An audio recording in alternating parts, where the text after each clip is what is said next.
میرے اللہ جی، کیسے خوش نصیب لوگ ہوتے ہیں نا وہ، جو تجھے پہچان لیتے ہیں، جو جان جاتے ہیں کہ آزمائش محروم کرنے نہیں آئی بلکہ کوئی مقام دینے آئی ہیں، جو آنکھیں بند کر کے کہہ دیتے ہیں کہ اے میرے مالک، جو تیری رضا وہی میری رضا۔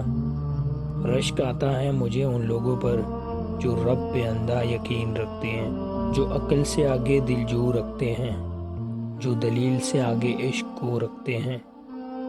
عقل کہتی ہے آگ جلا دے گی، عشق کہتا ہے وہ رب ہے نا۔ عقل کہتی ہے سمندر میں نہ جا، عشق کہتا ہے وہ رب ہے نا۔ عقل کہتی ہے جو بچھڑ گیا وہ کبھی نہیں ملے گا، اور عشق کہتا ہے رب ہے۔ عقل مشکلات کھڑی کرتی ہے اور عشق مشکلات پار کروا دیتا ہے۔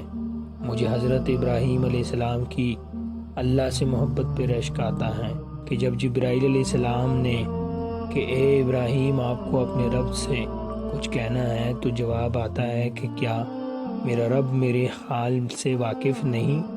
میں ندامت سے چور سر جھکائے خود سے پوچھتا رہتا ہوں کہ اے اللہ کے بندے، کیا تمہارا رب تمہارے ساتھ نہیں؟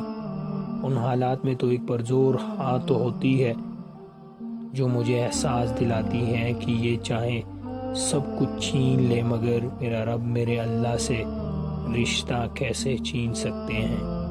واصف علی واصف کہتے ہیں کہ غم میں محبوب گھر آ جائے تو غم آدھا ہو جاتا ہے، تو اللہ کہتا ہے کہ میں تمہارے ساتھ ہوں تو غم نہ کر، بے شک وہ ساتھ ہے۔ تو پھر کیا انسان کا نا امید ہونا بنتا ہے کیا؟ پھر کر لو یقین اس پر